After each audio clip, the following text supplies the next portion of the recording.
A biblical perspective on life, culture and current events. This is 2020 on Vision. Just recently we began to unpack some of the disturbing developments that are gripping the Anglican Church in Victoria. Now, it may be an early warning for you, no matter what church you belong to. Our special guest today, who is well known to 2020 listeners, has been banned from serving in her local Anglican church in Victoria. For years now, we've been talking about the ways that legislation in our parliaments has gradually begun to criminalise Christians and outlaw freedom of speech and religious freedom. So there's likely to be many more cases like this coming to your community.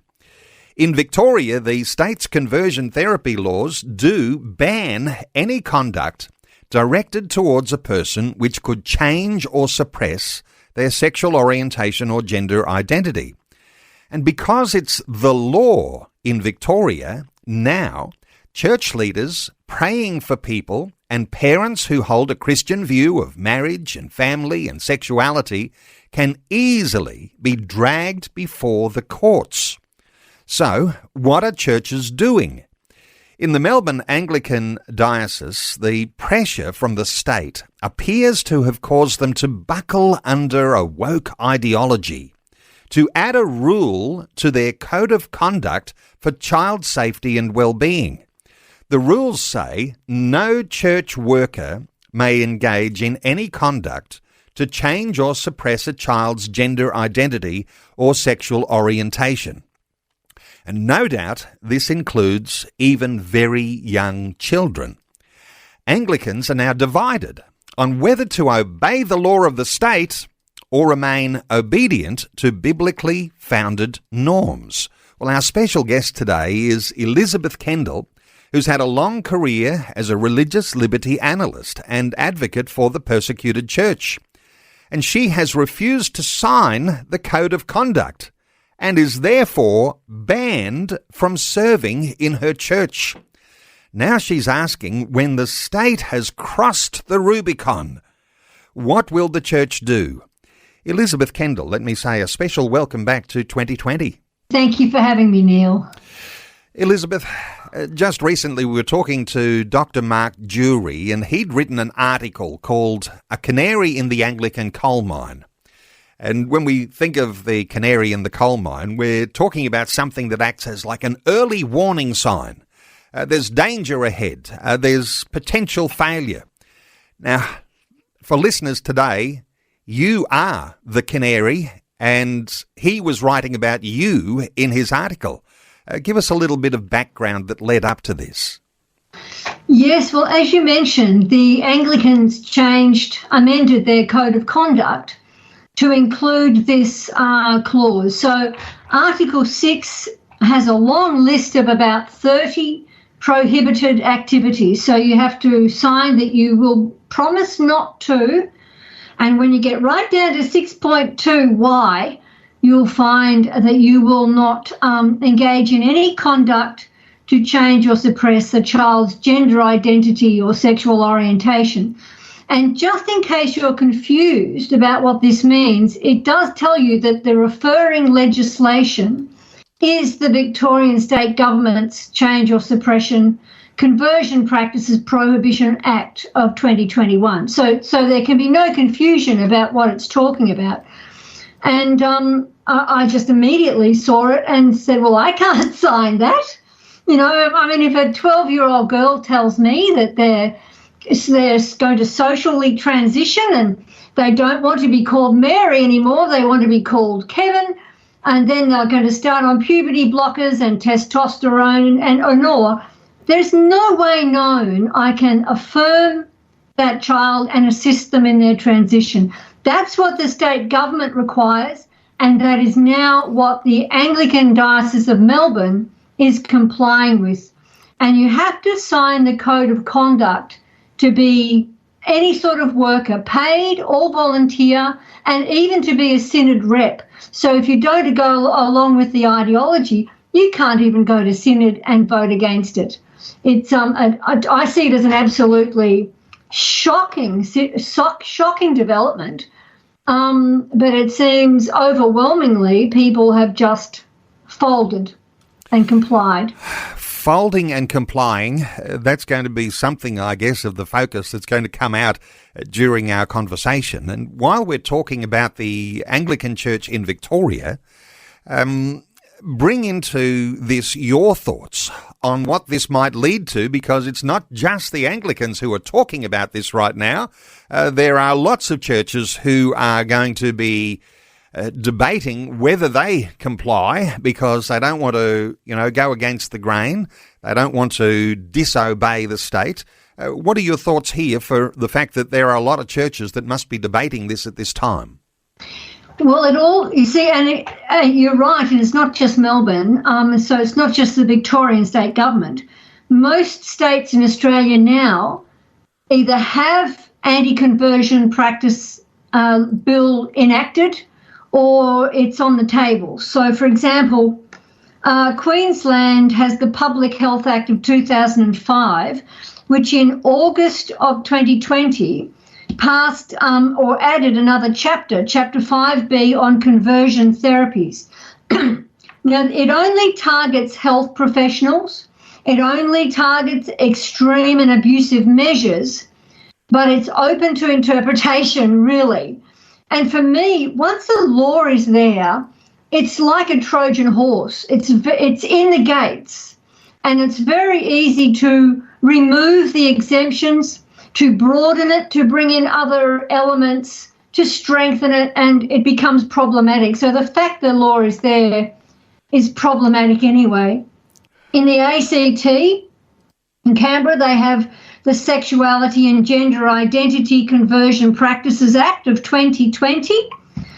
This labels Christian belief as an ideology. They call it a dangerous ideology that will harm children. The ACT Act is almost as extreme as the Victorian Act, but not quite. Then in New South Wales, they've got the Conversion Practices Ban Act of 2024, and this was enacted just a couple of weeks ago in March 2025. So it's now in force in New South Wales.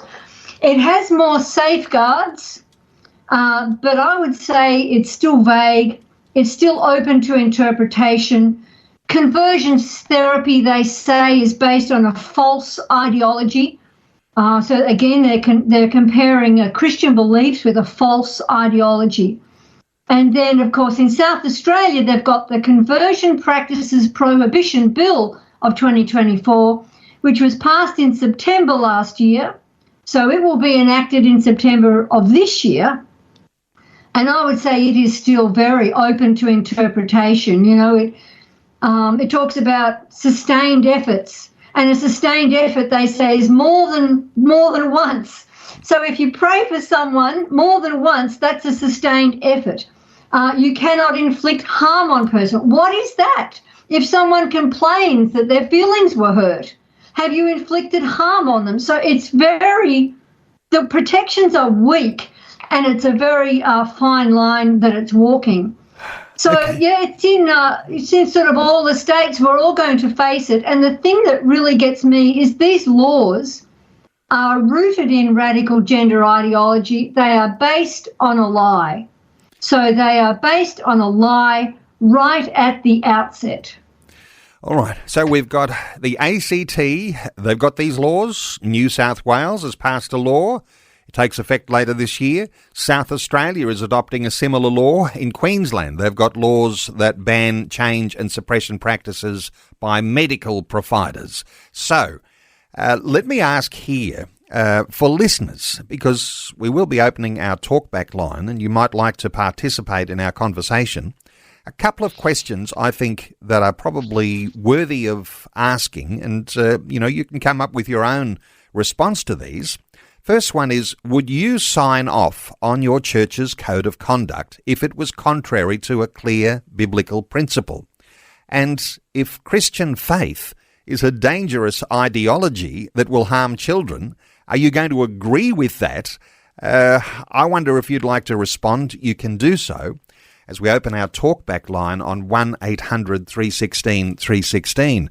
Elizabeth Kendal, this must have been quite an emotional roller coaster for you personally, because you've been a long-time servant in the Anglican Church, and all of a sudden people are, really, it sounds like, beating you down because you're wanting to stand for a level of righteousness. How have you been able to handle these things personally? Well, it's been far more painful than I thought it would be. So, I mean, I first raised my objections in November of 2023, and I spent the whole of 2024 really doing battle, writing to the bishop and the archdeacon and different people. I was encouraged to write a piece for the Melbourne Anglican. They refused to publish it. And I've put all my correspondence and that article are on my website now. I've added a new tab on my elizabethkendal.com website, just labelled compliance. So all my correspondence is there. And then there was the proposal there would be a synod motion. So a very senior Anglican leader proposed to put forward a motion at synod in October to just ask if the code of conduct, if this item could be reviewed, and the Archbishop refused to allow it to even be discussed and had it struck from the record. So that was a huge blow to the evangelicals who were thinking they might be able to get it discussed, debated, and maybe changed. I think one of the biggest problems that people have had is this idea that we have to obey the government. Now, that's fair enough. Romans 13 tells us we need to obey the government. But there hasn't been a lot of good teaching, I think, on where we can't get to a limit there. So, there were a lot of churches in Germany that obeyed the Nazi government. There are a lot of churches in China that obey the CCP, and they do so to stay on the right side of power, even though that God-appointed authority of government has now gone rogue and is in rebellion against God. They're choosing to obey that delegated authority rather than the supreme authority, who is God. And there's a lot of confusion. There have been a lot of people in my own church very angry with me for not complying and just being pragmatic and signing it and getting on with it. But I can't sign it. I would be lying and making a false declaration if I signed it. Some of us might be thinking, surely the leaders of denominational movements have really good legal advice around these sorts of things. Legal advice for the governing authorities, legal advice before God, because there's theological issues at stake here as well. How do you describe the churches that really I called it buckling under sort of a woke ideological pressure? Is it like that for you? Is that the way you're describing this as well? I mean, that is something that tears at your own heart when it comes to the loyalties for your church. How do you describe the idea of, whose law are we actually under? Well, I think this is where there's some confusion, and I think there are two different groups in the church. So, like the Archbishop, when he refused to let this issue be debated at synod, he waited till the very end of the day, when he was closing the session, to say it's been struck from the record, it won't be discussed tomorrow. So no one could even talk about it. And he refused to let anyone talk about it the following day. Now, he said he'd had legal advice, but I cannot see that he has not given that legal advice, hasn't been provided to us. He also said he feared it would bring reputational damage on the church. And I think that's what he was really fearful of, that the church would no longer be seen as a pro-LGBT, trans-friendly church. And you sort of wonder whose approval they're really after there. He doesn't, this whole thing of reputational damage. I think we need to look at how we appear in God's eyes more than how we appear in the government or the culture's eyes. So, and I think there are two groups. I think there are people in the church who have fallen right in line with the ideology. They believe it. They believe that there are children born in the wrong body and we have to help them, get themselves right through transgender surgery and everything. And they believe it. And then there are other people in the church who just say, oh, we have to do what the government says, or we want to do what the government says because we want to be on the right side of the government, even though we disagree with them. And some people even said to me, I signed the document even though if I was put in that position of needing to counsel a child with gender dysphoria, there's no way known I could affirm them. I would not affirm them. I would not assist them. I would counsel them according to scriptures, and that God created them as a little girl or a little boy, and that they should accept their biological reality and recognize how beautiful they are. And I thought, well, why did you sign it? You've made a false declaration by signing it. And so there's been enormous confusion, and I think it's because we've been so comfortable in this country of the government hasn't really done this before. They've introduced some pretty dicey laws, but they've always had these exemptions. So we've been able to, have an exemption that keeps us safe as Christians. There's no exemptions in the Victorian law, not for medical practitioners, not for churches and religious schools or people, and not even for parents. No exemptions at all. You must affirm and assist. So this is a completely new situation for the church. Helping you make sense of life, culture and current events from a biblical perspective. 2020 on Vision. Our talkback line open on 1800 316 316 to join in our conversation, an important one today. And Elizabeth Kendal is our guest, a long-time religious liberty analyst who for now well more than a decade has been able to let us in on how persecution issues have affected countries around the world, and oftentimes around issues to do with conversion practices, and that's conversion from one religion to another. All of a sudden we've got these conversion practices in Australia, and it's around sexuality issues. You might like to join in our conversation on 1800 316 316. Elizabeth, let me ask you about where the rubber hits the road in churches and how this affects people, because I imagine there's real issues around pastoral care in church life. How do you see the real risks? Well, that's absolutely the problem. So what the government has done, specifically in Victoria, is they have left their own sphere of civil government, and they have crossed over into the realm of the church, the sphere of the church, to tell us what we are allowed to believe. We have to believe radical gender ideology, and how we may minister. So, and you are not, according to the Victorian law, you can't even pray for someone who comes to you requesting prayer. So their consent is irrelevant. So, just say, so mum and dad bring their child into the church.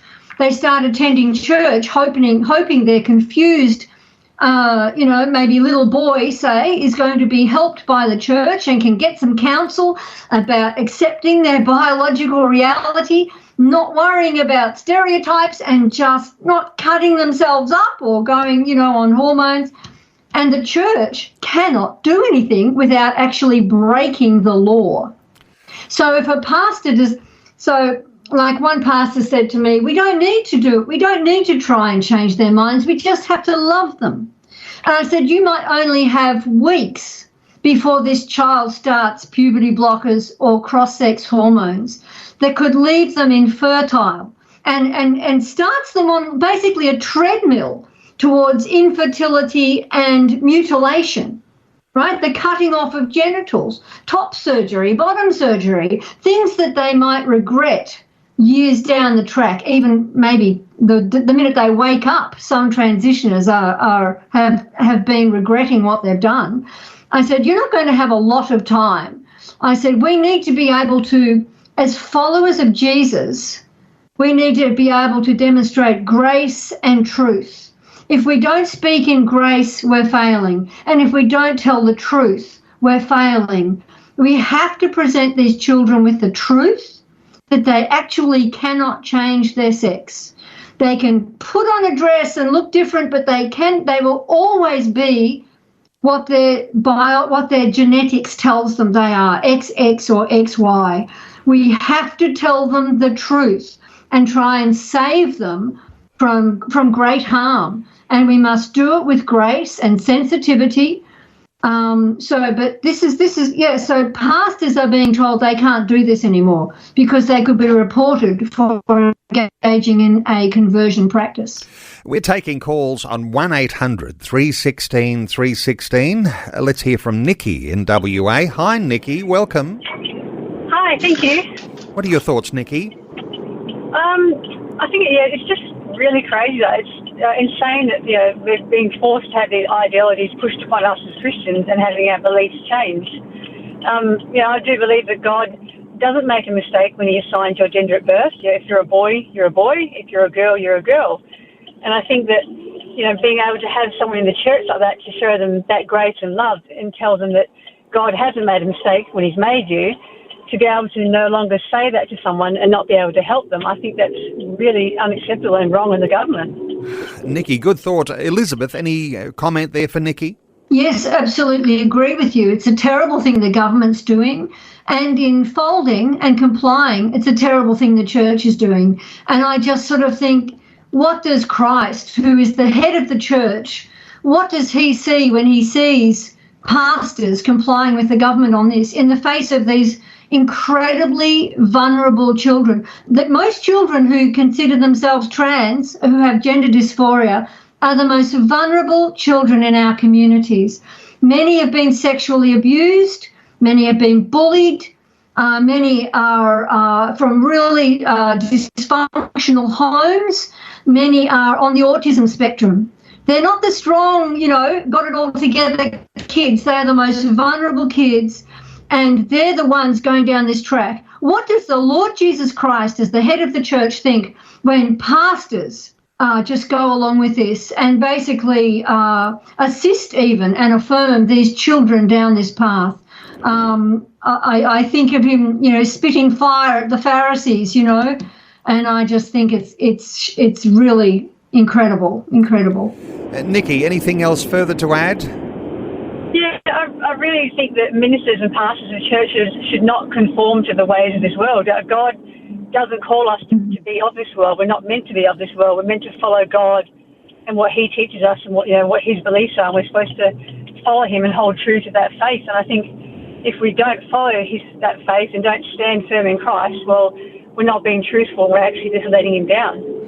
Nikki, thank you so much for your call. Romans 12 verse 2 does come to mind, not being conformed any longer to the patterns of this world.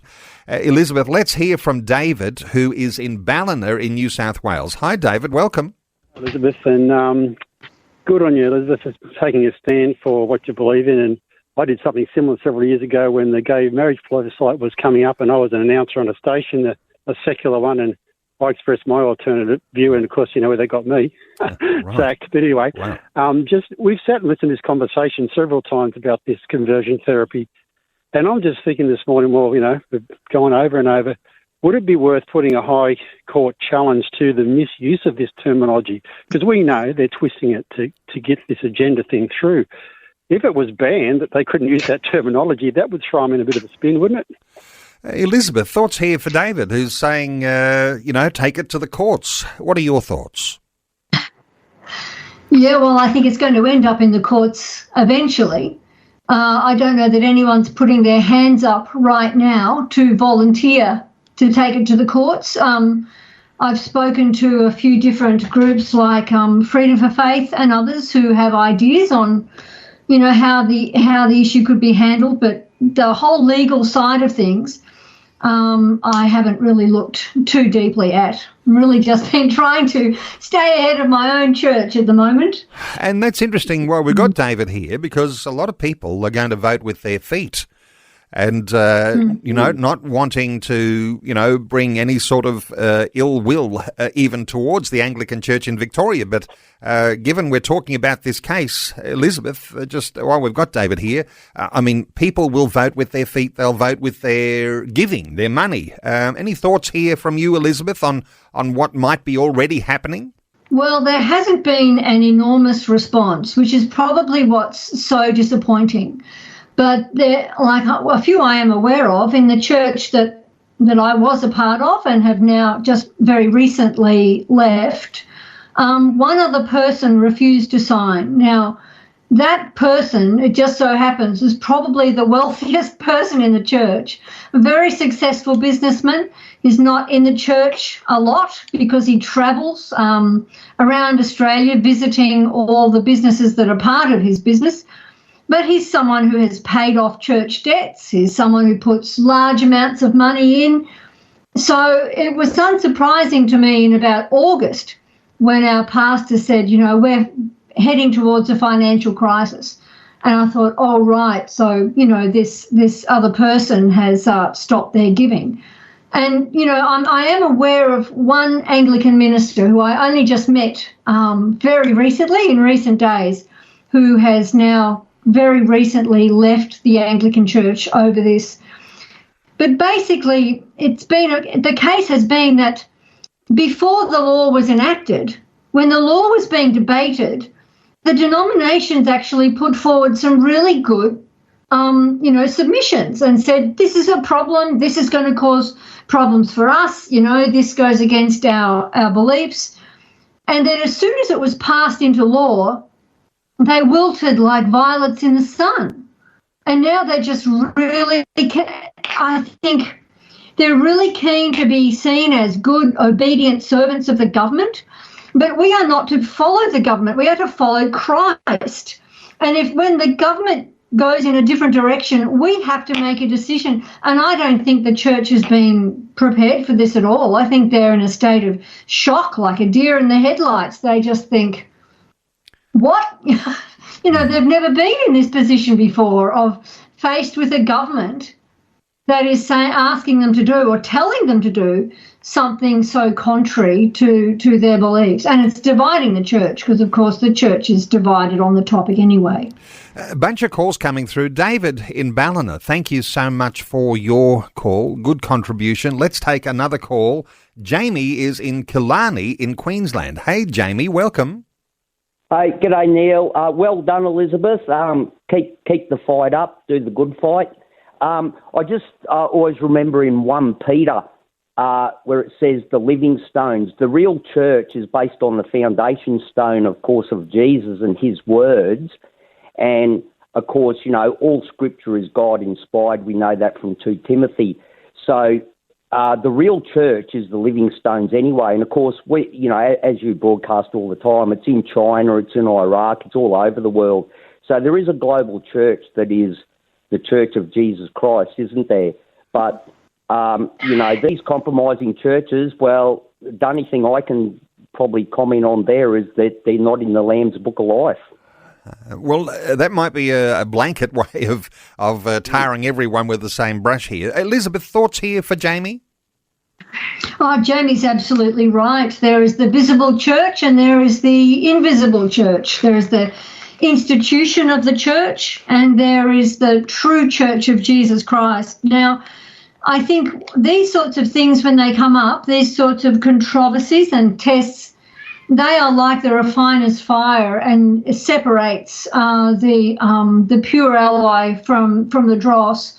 And I suppose one of the things that I've felt so strongly about and why I've wanted to continue, lobbying not only in the Anglican Church but across denominations and interstate is because I would really like to see the institutional church maintain biblical orthodoxy. Let the LGBT activist church break away and form little house fellowships somewhere, and let the institutional church be orthodox with great big doors open on Main Street and across into the sky. But often that's not what happens. on my website, elizabethkendal.com, under the compliance tab, I've got a whole section on China, taken with quotes from Pastor Wang Yi, who's in jail today.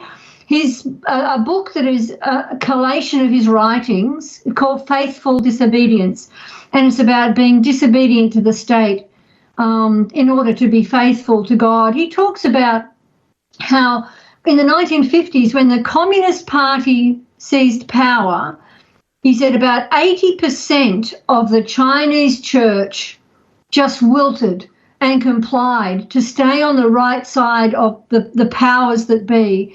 And he said it's like 150 years of missionary work just died and fell to the ground in the twinkling of an eye.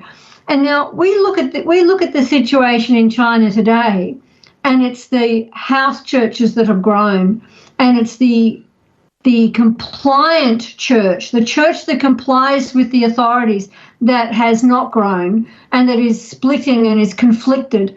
And it is the house churches that comprise about 80% of all Christians in China. So we could see something like that happen in Australia.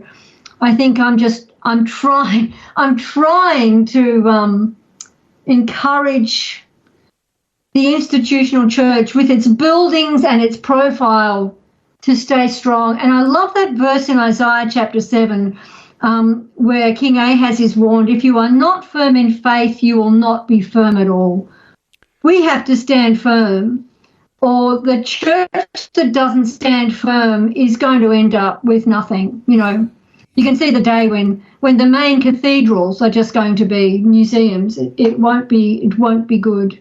There might be, some variation on that go woke, go broke that actually aligns with where churches will go if they don't remain faithful and faithful to orthodoxy, which is just understanding those basic principles and tenets of biblical Christianity. I want to say thank you so much to Jamie in Killarney. Let's take another call. Lawrence is in Perth. Hello, Lawrence. Welcome. Oh, yes, hello. Here in WA, I understand with the new government getting re-elected that they're going to bring this similar legislation to Victoria. So that's going to happen. But I think I heard somewhere that the Catholic Archbishop in Melbourne, he said he'd be prepared to go to prison rather than break the confessional. So I think heavy fines and prison are going to be faced as part of the persecution we'll be experiencing with these ungodly laws that are being brought in. Good thoughts here, Lawrence. And reflecting too, Raj sent a text through from Perth saying, are there any changes to the law in WA? I'm not sure whether you know any developments there, but even as Lawrence says, there's plans to introduce this sort of legislation in Western Australia. Elizabeth, any thought from you? Yes, from what I can remember from my research into the laws across the states, WA made a decision not to look at it until after the election, and I don't know if that was just the state election or the federal election. I think so they've got plans to bring it in. And concerning the Catholics in Melbourne, Archbishop Peter Comensoli, he has been one of the strongest, most intelligent and bravest voices on this topic. So it's very, very interesting. It's been very disappointing to see how the Anglicans have basically folded.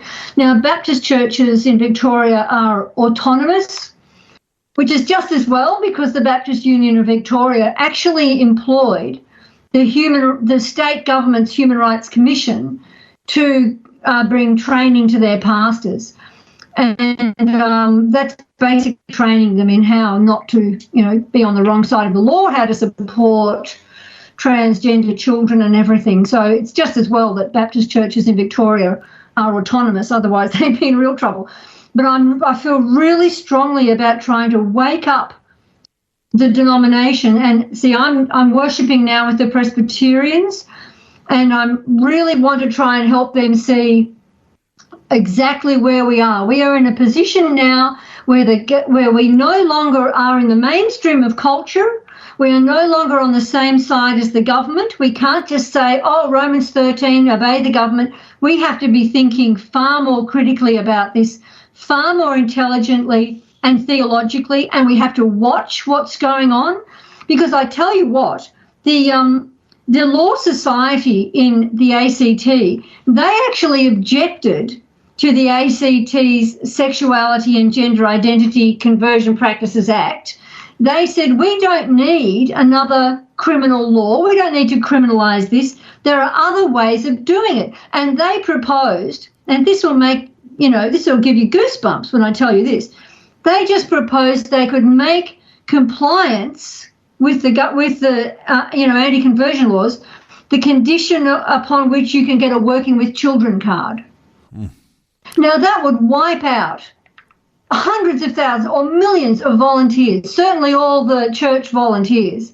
And that's essentially what the Anglican Diocese of Melbourne has done. They have made it a condition of being even just a volunteer in an Anglican church.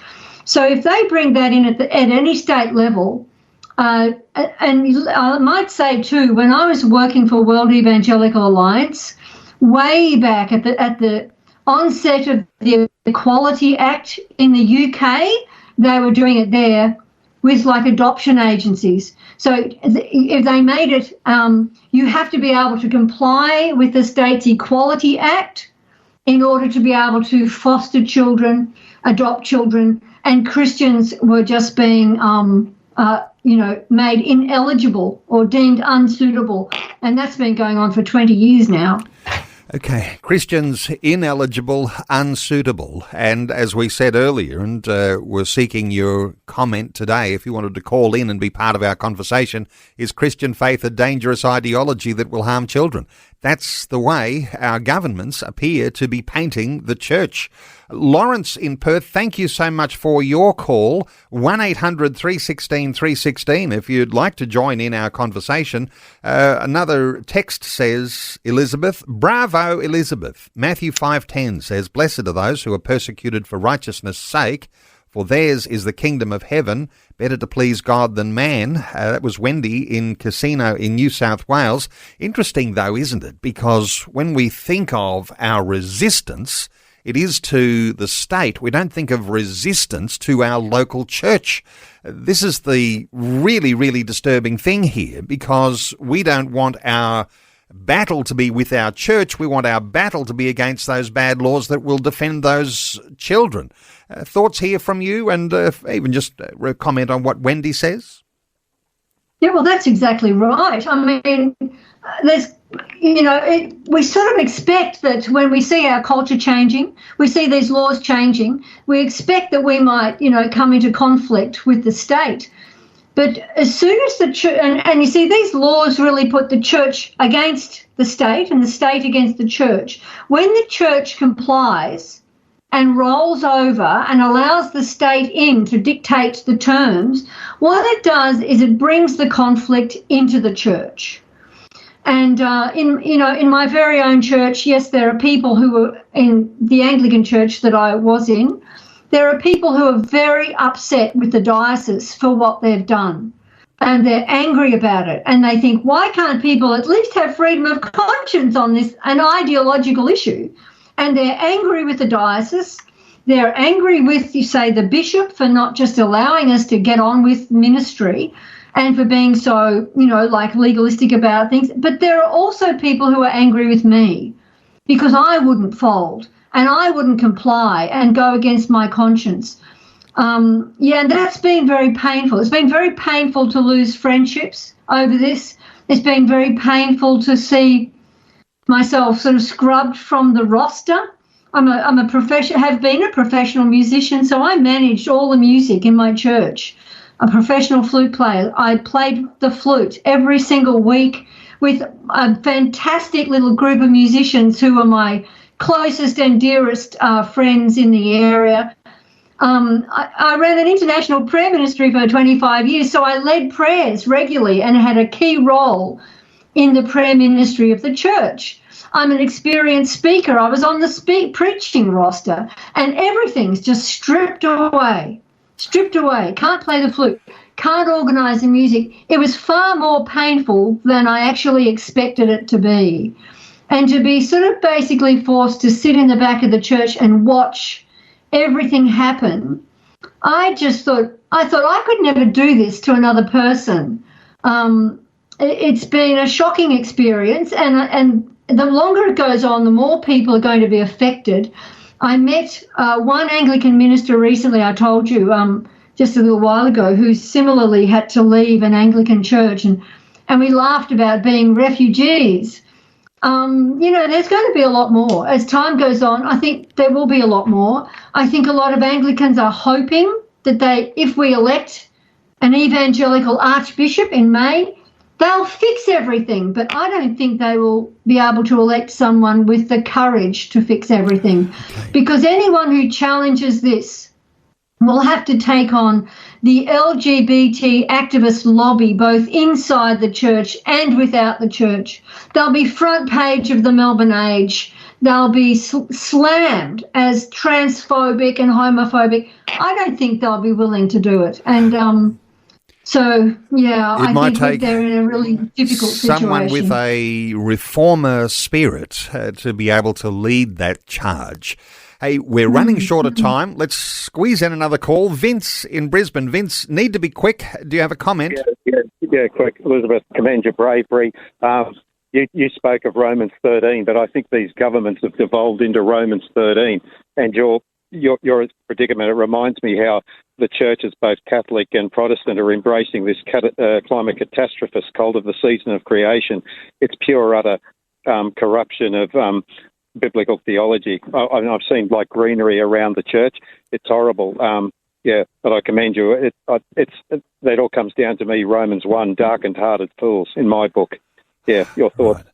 Yeah. Vince, let's just take it as a comment because I want to squeeze another call in. But Vince, thank you so much for your call. Let's take one last call. Charmaine in Albany in WA. Hey, Charmaine, welcome. Hello, Neil. Yes, I'll be quick. Yes, I've been listening to your conversation. I'm an Anglican by preference, born and bred, but I too, like Elizabeth, have found that what I'm expected to do through diocesan things, I can no longer participate. I've been on vestries and things, I no longer participate. Fortunately, there's an evangelical Anglican church that I can attend, but it's still under the Diocese of Bunbury. And I just want to say there is only one Lord. There is Jesus. He's the one I fear. I do not fear anything else. Please God, if I am challenged like Elizabeth, I will have the strength, her strength, to stand up and speak for Jesus, because Jesus is the one I fear. I do not fear man. And we've come to the end times, and if people aren't aware that it's the end times, wake up, because it's all in the Bible, it's all prophesied. These things are going to happen, and as we know well, probably will not get any better. We have to face Jesus in this. We have to put our trust in Jesus. We have to overcome the world and look to Jesus. He is our Lord, and He's going to come and take over. He is the one who will have the answer to all these problems that we're facing. Glory to God. Okay. Charmaine, thank you. Great comment. Charmaine in Albany in WA, and I'm not going to ask you for your comment there. I'm just going to take that as it is from Charmaine because I've got just one more text where Dave, thank you for that text, Dave. Dave says, can't we start a petition on this topic? That just leads me, just this last minute or two we've got here, what sort of action can people take, Elizabeth? I know you are wonderful with a call to prayer. Petitions, talking to politicians. I mean, we're talking about the church here, talking to your local church pastor or your bishop or your archbishop. What sort of action do you think people should take? Yes, well, the governments are going ahead in their own steam, and we really have to be talking to our pastors, our bishops, the archbishops, the head of denominations, and making sure they are ready and that they understand the issues and that they are ready to take a stand for Christ. We need to be getting informed about the issues and being ready to stand up. We need to pray for courage. I mean, look, we're not being tortured to death or burned at the stake or anything. We're being, It's nothing like that. We need to be brave. We just need to be brave and bold. Okay, brave and bold, and talk to the leaders in your church if you are concerned about what's going on in your denomination, and there'll be more than just the Anglican denomination that are debating these sorts of issues. Elizabeth Kendal has been our guest and well known as a regular guest on this program for, it might even be going on actually 15 years. We've been talking, Elizabeth, as a religious liberty analyst, as someone who's an advocate for the persecuted church, and your bravery, your courageousness in standing up and saying, I can't sign that code of conduct because there's something contrary in that. It's leading to a compromise which ultimately will weaken the base of the church. Just bring us a little orthodoxy here and hold firm to it, even if the government says you should be doing something different. Well, there are some things on Elizabeth's website you'll be able to access. She mentioned that there are some things that you can look at there, elizabethkendal.com. And the article that really just raised all of this, very thankful to Dr. Mark Jury, who wrote an article called A Canary in the Anglican Coal Mine. And today we've had as our special guest the actual canary that he was writing about, Elizabeth Kendal. Something of a warning sign that there's danger and potential failure that is ahead if someone doesn't take some note. So you'll be able to find that article. You should simply Google it, A Canary in the Anglican Coal Mine. No doubt that article's probably on your website too, Elizabeth Kendal. It is. So for listeners, elizabethkendal.com. Elizabeth Kendal, Kendal.com, to be able to find that article, read it carefully and make your own assessment. Elizabeth, thank you so much for taking some time to share these thoughts with listeners today on 2020. Thank you. My pleasure, Neil. Thanks for taking time to listen to this audio on demand from Vision Christian Media. To find out more about us, go to vision.org.au.